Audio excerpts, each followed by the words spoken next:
तो प्रश्न संख्या है आपकी 1372। चोल शासन में अधिकारियों का चयन करते समय निम्नलिखित में से किन प्रक्रियाओं का प्रयोग किया जाता था? सभी भूस्वामियों की पात्रता, नंबर 2 पद परिवर्तन, नंबर 3 लॉटरी द्वारा चयन, नंबर 4 उम्मीदवारों का मनोनयन। तो प्रश्न आपका क्या है 1372।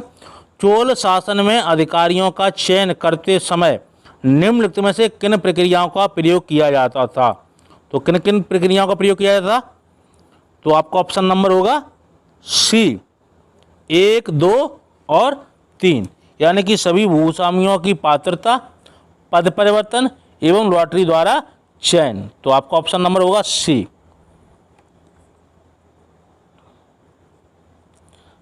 अगला प्रश्न 1373।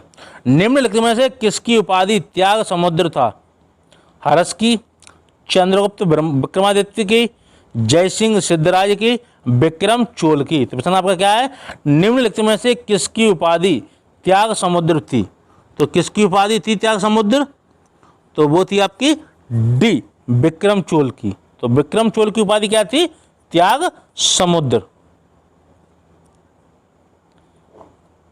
अगला प्रश्न 1374। निम्नलिखित में से किस एक चोल शासक ने रामानुज को उत्पीड़ित किया था तथा उन्हें अपने राज्य से बाहर निकाल दिया था? तो कुलोत्तुंग द्वितीय, कुलोत्तुंग प्रथम, अधिराजेंद्र, राजराज प्रथम। तो प्रश्न आपका क्या है? निम्नलिखित में से किस एक चोल शासक ने रामानुज को उत्पीड़ित किया था तथा उन्हें अपने राज्य से बाहर निकाल दिया था? तो 1374 का प्रश्न आप ऑप्शन क्या होगा आपका? वो है आपका ए कुलोत्तुंग प्रथम। अगला प्रश्न श्री वल्लभ उपाधि किसकी विशिष्टता थी? बाकाटकों की, गुप्तों की, पल्लवों की, चालुक्यों की। तो प्रश्न आपका क्या है? श्री वल्लभ उपाधि किसकी विशिष्टता थी? तो किसकी विशिष्टता थी श्री वल्लभ? ये थी आपकी चालुक्यों की। Option number D. तो श्री वल्लभ किसकी उपाधि की विशिष्टता थी? चालुक्यों की। अगला प्रश्न किस चोल शासक के विषय में कहा जाता है कि उसकी हत्या क्रुद्ध भीड़ ने कर दी थी? कुलोत्तुंग द्वितीय की, कुलोत्तुंग प्रथम की, अधिराजेंद्र की, राजेंद्र तृतीय की। तो किसकी हत्या क्रुद्ध भीड़ ने कर दी थी? तो वो थे आपके अधिराजेंद्र। अगला प्रश्न निम्नलिखित में से किस चोल शासक की उपाधि पंडित चोल थी? राजेंद्र प्रथम, राजराज प्रथम, राजाधिराज प्रथम, कुलोत्तुंग प्रथम। तो प्रश्न आपका क्या है? निम्नलिखित में से किस चोल शासक की उपाधि पांड्य चोल थी? तो किसकी उपाधि थी?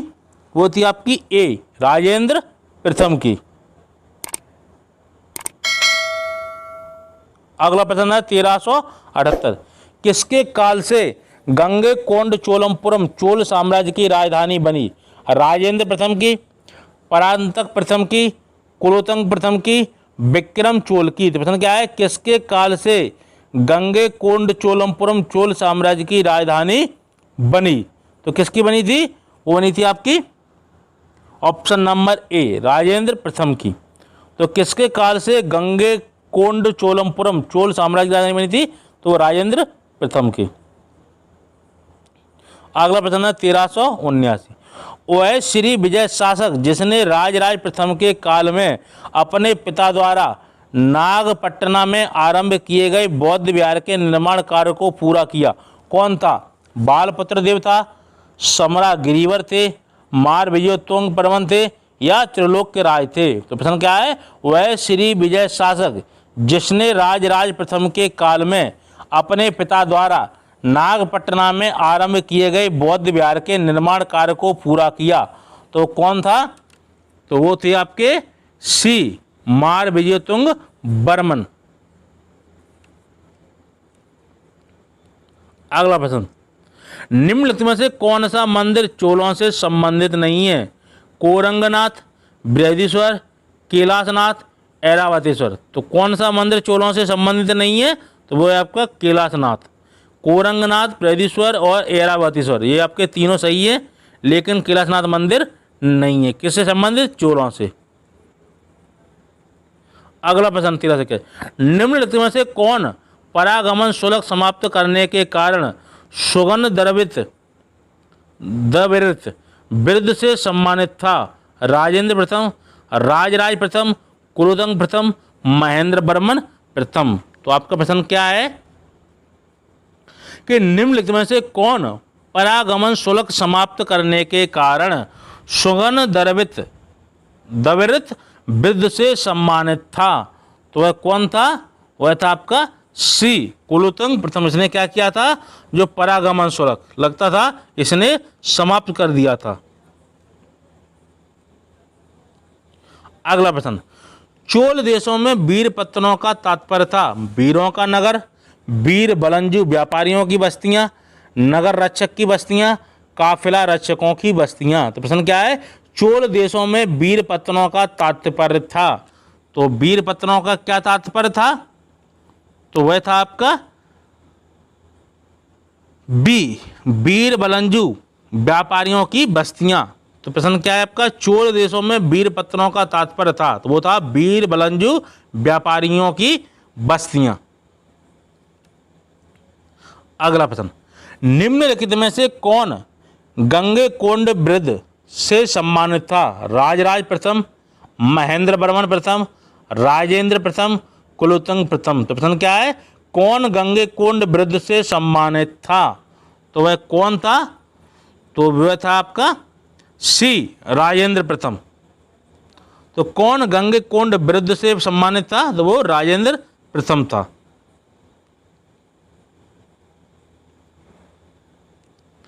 अगला प्रश्न, प्राचीन भारत में योधे कौन थे? जैन मत का एक पंथ था, बौद्ध मत का एक पंथ था, एक गणतांत्रिक जनजाति थी, चोलों के सामंत थे। तो प्राचीन भारत में योधे कौन थे? तो योधे कौन थे? वो थे आपके सी, एक गणतांत्रिक जनजाति। अगला प्रश्न, निम्नलिखित में से कौन चोलों के सिक्कों पर उत्कीर्ण नहीं है? धनुष, मत्स्य, चीता, हाथी। प्रश्न क्या है? निम्नलिखित में से कौन चोलों के सिक्कों पर उत्कीर्ण नहीं है? तो कौन सा चिन्ह है जो चोलों के सिक्कों पर उत्कीर्ण जिसकी आकृति नहीं है? तो वह आपका हाथी। धनुष की है, मत्स्य की है, मत्स्य माने मछली, और चीता की भी है, लेकिन हाथी की नहीं है। किसके? चोलों के सिक्कों पर। अगला प्रश्न, निम्नलिखित मंदिरों में से किस एक का संबंध चोलों से है? एलोरा का कैलाश मंदिर, खजुराहो को कंदिरिया महादेव मंदिर, भुवनेश्वर का लिंगराज मंदिर, तंजौर का बृहदीश्वर मंदिर। प्रश्न क्या है? निम्नलिखित मंदिरों में से किस एक का संबंध चोलों से है? तो चोलों से किसका संबंध है? किस मंदिर का? तो वह है आपका ऑप्शन नंबर डी, तंजौर का बृहदीश्वर मंदिर का संबंध किससे है?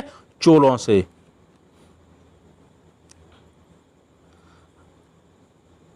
अगला प्रश्न, निम्नलिखित में से किस पल्लव राजा की उपाधि राय सिंह थी?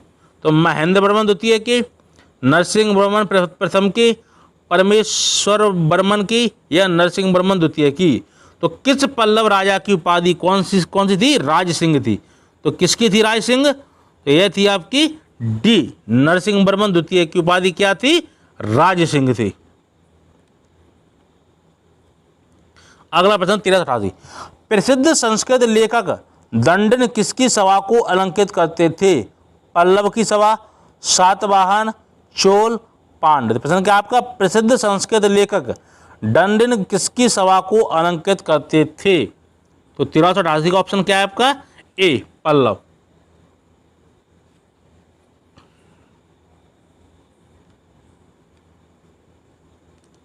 अगला प्रश्न है 1389, किसके शासनकाल में महिलाओं को उच्च पदों पर नियुक्त किया जाता था?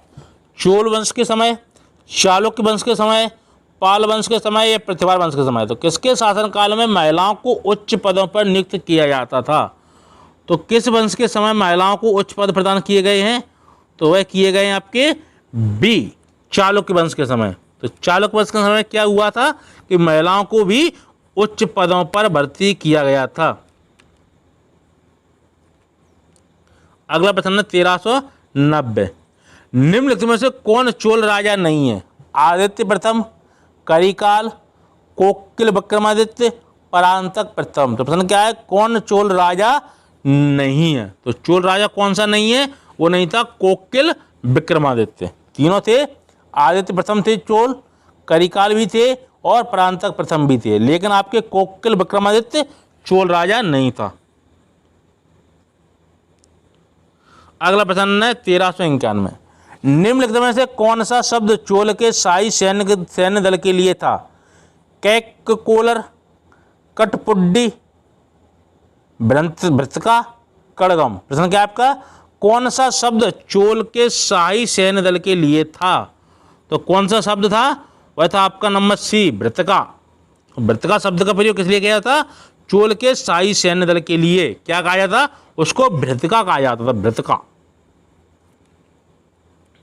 अगला प्रश्न है 1392, निम्नलिखित वक्तव्यों पर विचार कीजिए तथा नीचे दिए गए कूट से सही उत्तर का चयन कीजिए। कथन, चोल राजा कुलोत्तंग ने शैलेंद्र चूड़ामणि बिहार को प्रदत्त ग्राम कर मुक्त कर दिया। कारण, कुलोत्तंग कड़ारम को नष्ट करने का दावा करता है। कूट कौन सा आपका सही है? तो 1392 का ऑप्शन है आपका नंबर ए।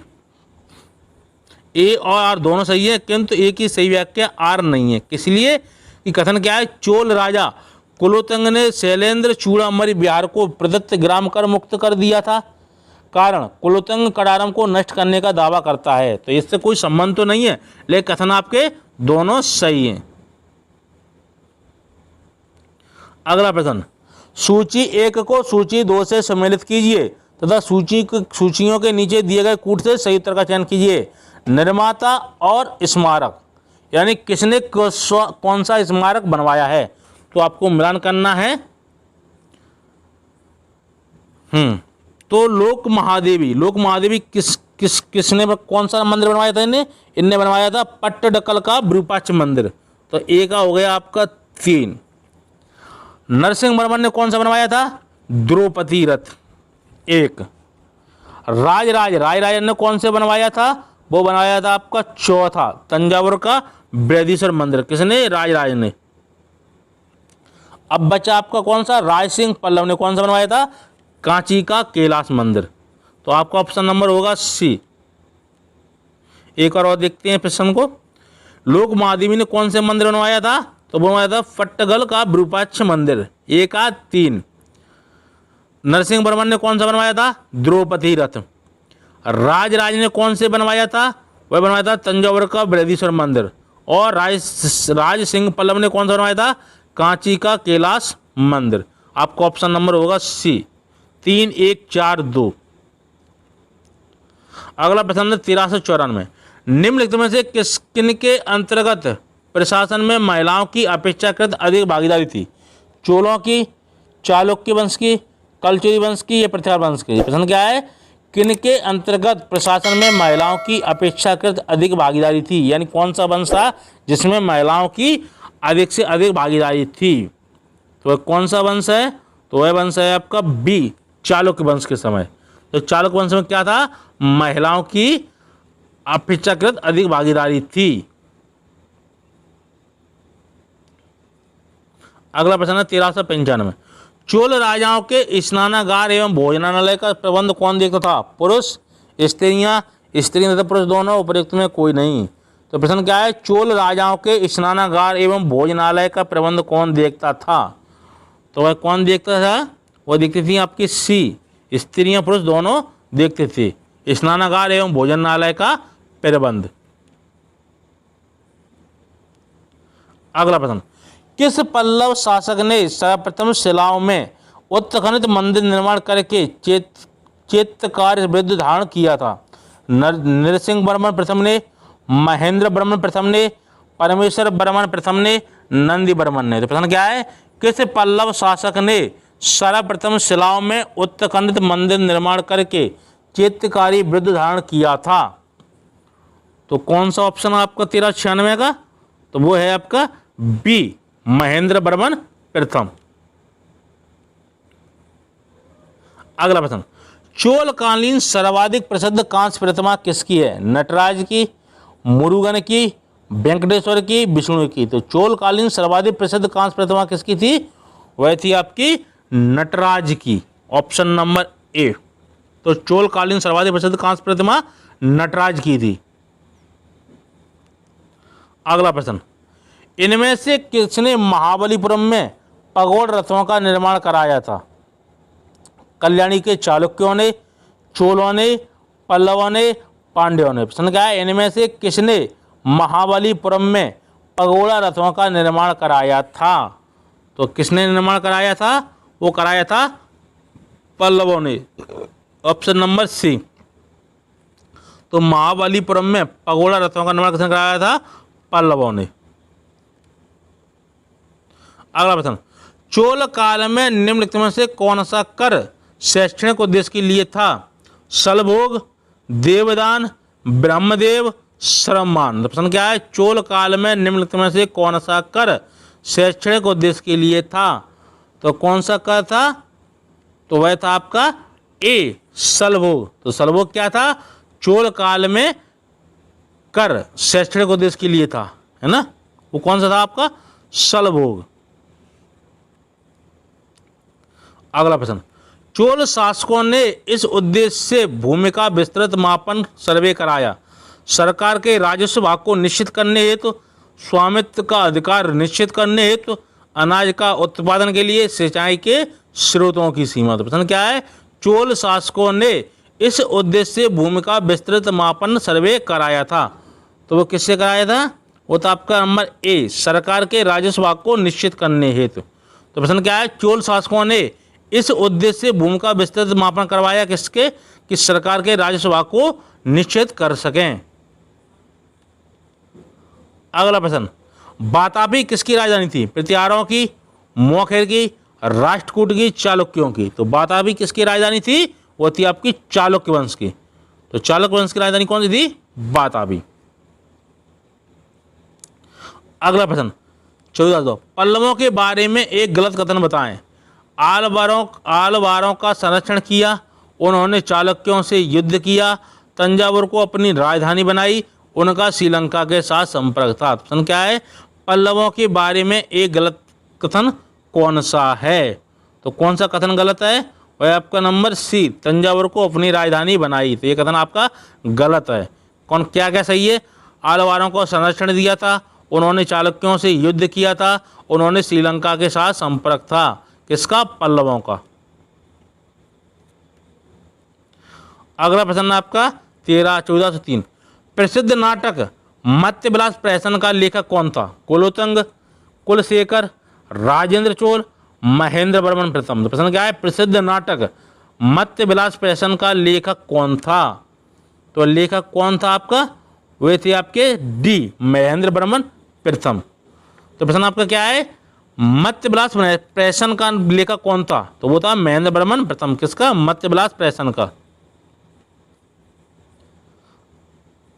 अगला प्रश्न, चोल प्रशासन में राज्य की भौगोलिक प्रशासनिक इकाइयों का सही घटता क्रम क्या था? तो सबसे पहले बड़ी, फिर उससे छोटी, नहीं, प्रशासनिक इकाइयों का घटता क्रम आपको बताना है।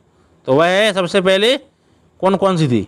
पहले मंडलम, फिर कोट्टम, फिर नाड, फिर कोर्रम। तो आपका ऑप्शन नंबर होगा बी। तो चोल प्रशासन में राज्य की भौगोलिक प्रशासनिक इकाइयों का सही घटता क्रम क्या था? वह था आपका मंडलम, कोट्टम, नाड और कोर्रम। अगला प्रश्न, द्रविड़ मंदिर स्थापत्य का सर्वाधिक महत्वपूर्ण लक्षण है? गोपुरम, शिखर, विमान, मंडप। तो द्रविड़ मंदिर स्थापत्य का सर्वाधिक महत्वपूर्ण लक्षण है, तो कौन सा लक्षण है आपका? वो है आपका गोपुरम। तो गोपुरम क्या था? द्रविड़ मंदिर स्थापत्य का सर्वाधिक महत्वपूर्ण लक्षण।